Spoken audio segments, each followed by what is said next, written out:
The 10th house in your chart is how you make your mark. This is my manifestation technique to use for your 10th house. I like to see it from the planetary energy. So I'm going to start with sun energy. Having sun energy in the 10th house, which would be either having Leo or the sun in your 10th house, you are going to be known for your skills. And this is what helps you to like push yourself out there and your talents. It's less emotional. It's less about how you feel about things. They're going to respect you more because with your 10th house, you are giving them the inspiration to express, and that's what they need. It's a part of your agree culture. The people that respect you agree that what is needed is talent and sharp skills. And the expression of those skills through the talent and the self-expression in itself is the thing that motivates people to be great. If you have the moon energy at the top of your chart in the 10th house, so Cancer or the moon, or any other moon energies too, like Lilith is a moon energy, North Node is a moon energy. This is about your intentions. So you have this thing where you think people will respect you because maybe you have skills and you're hot and fiery and talented, but that's not the reason that people will respect you with moon energy. They're going to respect you when you show what is it that you put inside the cake, the ingredients, the things that you wanted, everything that's vulnerable about you. What is it that you put inside of it? That's what makes people respect you. And it aspires for people to be great with their intentions. And so this is the mark, this is how you leave your mark on the world. If you have any Venus energy at the top of your chart, so that's Taurus, Libra, or Venus, then people will respect you more when you showcase glamour. It is your birthright to do that. And it's the tantalizing sensualities that people need to feel great. So if you think you're supposed to show your ambitions and, show everything behind the scenes, that's not it as much. It's more about how great the overall aesthetic and product is. And this aspires people to also be more, fashionably and beautified in their lives. And so this kind of artfulness is necessary so that we are more than just animals. And so Venus really brings that. And that's why people want to be great. And that's your agree culture, is that we need to be beyond just our animalistic nature. We need to create, we need to have art. So if you have Mars energy at the top of your chart, and I would even go with its complements. So let's say Aries, Scorpio, Capricorn, or Mars, at the top of the chart, then showing your strength, the things that you overcame, your perseverance, showing your ambitions, and being someone who has pioneered and pushed themselves physically is your respect, and that's how you leave your mark. And so people need to honor our physical and our vitality, and this is why you are assigned that greatness to showcase and leave a legacy behind. And it is a way of being respected in your ambitiousness, because with having ambition and having the vitality to do it is what really helps the masculine energy in all of us thrive and validate itself. So it doesn't serve you to not confront things and to, yeah, it doesn't serve you to not confront things. It doesn't serve you to hide. It doesn't serve you to be diplomatic. You fight in the way that you know how to do it, and that, and fight for something, and that is what how you leave your mark. So if you have Mercury at the top of your chart, then this is about leaving a mark on the world that has to do with language and communications. And you are here to accomplish and leave a mark through an avenue that has to do with these things. People need to understand that misunderstandings, right, are some of the things that lead to the greatest wars.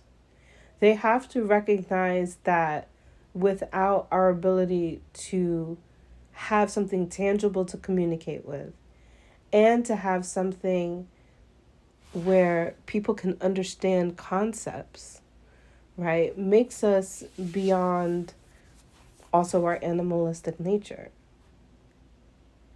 So I don't know if I mentioned it, but Mercury, Gemini, and Virgo, these placements at the top of your chart are very much the little people that are the most integral parts of things. And that also may be a part of it, the ligaments, the things that join things together, the bridges. And in having these connections and these connectors, you show people what it means to tap into their humanity and to strive for understanding versus wage war over misunderstandings. And it's not going to serve you to be silent. It's not going to be respected if you remain silent. You're not going to be respected. Also, if you don't show your true authentic light and shadow self, if you try to pretend to be perfect, like, you're allowed to be tricky and you're allowed to shift energies with your words, in many ways alchemists and magicians, because that is the magic. The words are the magic, and you're using it to your abilities. And this shows how we can have more peace and be more connected to communities versus waging wars. Saturn energy at the top of your chart. Okay, if you have Capricorn, Aquarius, or Saturn, um, you're here to leave a mark on the world that is about your authority, and it's also about your ambitions like Aries, but it's even more than that. It's about your vision. It's about your end game. And it you require the most patience out of everyone for the full thing to emerge and for everyone to see the whole game and the game that you played. But your respect comes from knowing that you are the winner of the game. People know it too. They may hate you for it, but they know it too, because your respect comes with strategy. And it's about your strategy that makes you more powerful. You're utilizing so many of the things that make us human to your advantage, and it allows us to go beyond our limitations. And you're here to leave a mark by going beyond your limitations, by even a scandal or something that would not be so great on you. You can show people the whole thing. So you show them how your innocently just playing a game. And it's not your fault that you're the winner. And when they see the game and they see your strategy, they gain respect, because this is about respecting long-term thriving and security. It's about respecting that, time is interesting. It's small in comparison to timelessness, but it's huge when you're still. It's like it's crazy. So in respecting time and respecting how things develop and evolve and strategy and games are played, that you gain even more acknowledgement. So being the winner of the game and knowing what game you're playing is your whole culture. It's your Greek culture. It's what people will respect about you. So if you have Uranus at the top of your chart, including or Aquarius or Aquarius, then this is about leaving a mark on the world that shows the pod mind, and it brings subcultures into a higher realm of legacy and respect. The selflessness and the ability to see beyond ego. And you don't do well, when you get lost in your ego. Like, people won't respect you. They'll respect you more. They'll respect you more when you not surrender your ego, but you use it in understanding how important you are, and so is everyone else. So you become everyone else. It's like, I'm thinking like you're everyone. And when you treat everyone and you operate in thinking of everyone, this is how you become the most respected. And it doesn't have to be in a self-sacrificing way, but that is how it happens. If you have Pluto or Scorpio at the top of your chart, then you're respected when you showcase your power, even if you have to be the bad guy. People respect you more because you're the defender of the lost. People are found and purified when they are in your presence. And this is what they respect about you, is that you will yield your power. And it's to mean that when one has power, that one must use it, right? And how you use it is the thing that makes you the good guy or the bad guy. But either way, because you use it and because you have power, you are very much so respected. And you won't be respected if you're too diplomatic either. And if you're not allowing your point of view to be understood, no matter how crazy or bad it can get, no matter how extreme it can get. So it shows that we have a desire to live.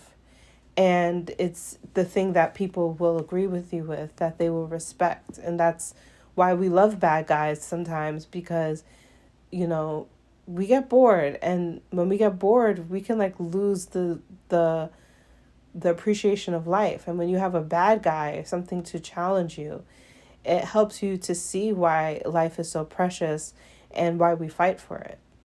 House Jupiter placements, or this could also be Sagittarius and Pisces. 10th house Jupiter placements usually have to just enjoy the ride. Their energy is so blessed in the 10th house that it's very easy for them to be well known, to be respected. It doesn't really take much. They bring a level of fun and drama, even if it is, at the edge of your seat. But it's really like they have invited you to the party. And you're respected when you show up, when you're your full self, when you allow yourself to be a wildfire and, throw and spit fire in a lot of ways. This energy is protected. It's divinely protected. So you quite often can get away with a lot, and people end up really enjoying watching your journey. And your Greek culture is connected to the possibilities and the potentials of life. Your agriculture enjoys the art of traveling and of experiencing different cultures and also embracing your own. And you probably will cultivate culture and fan them quickly through your own selected culture. You're masters at that, and you're an authority of your culture. This placement is jubilant, and you lose respect when you actually aren't as jubilant, right? When you're too grouchy, or also if you're too greedy, because Jupiter can be like expansion. But if you're forcing that, then it's a problem. If you're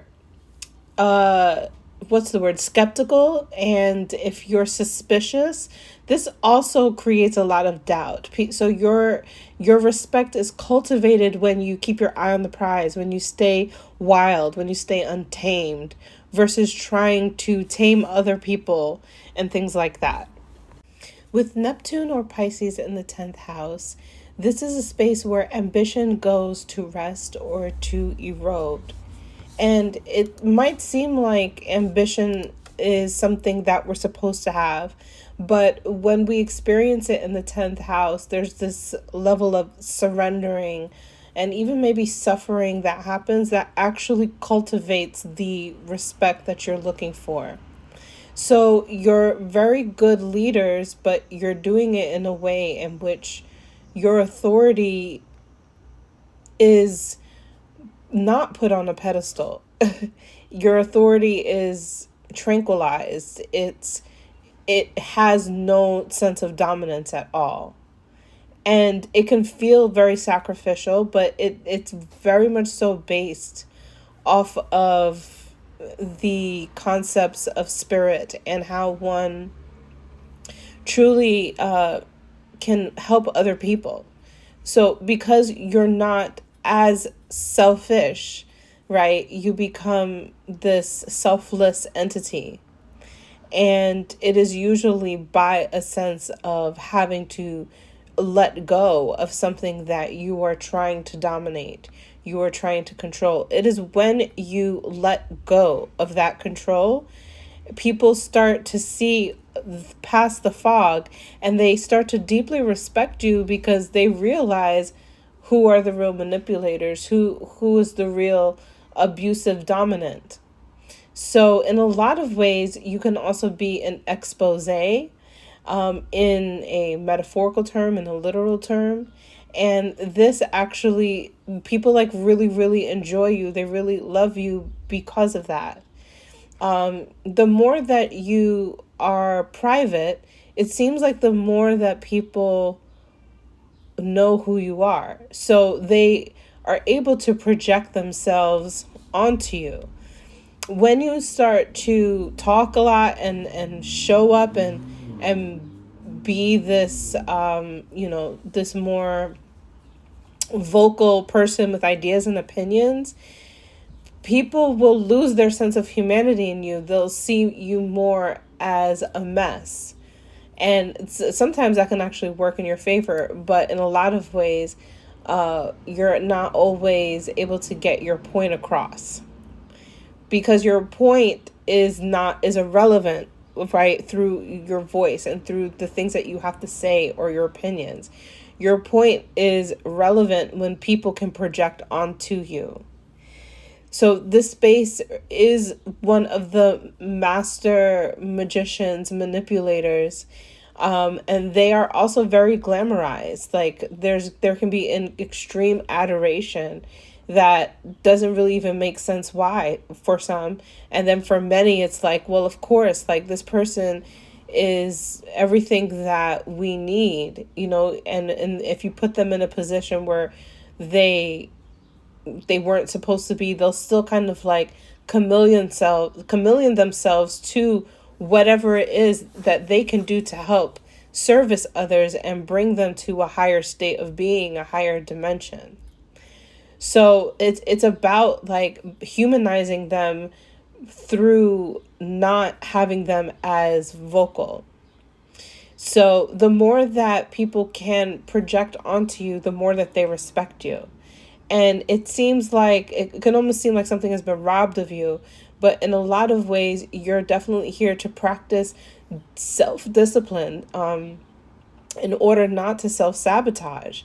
And you're here to honor what silence means. So if you're in a lot of noise, that's also where it can, if you're noisy or if you're around a lot of noise, you lose a sense of your own self-respect. The silence actually means a sense of accomplishment, this eternal peace that you're truly looking for. And you have a natural way of preserving what is the most important thing out of different circumstances. So, if you guys would like to know more about this placement or these placements, check out the 10th house worksheets. Peace and love.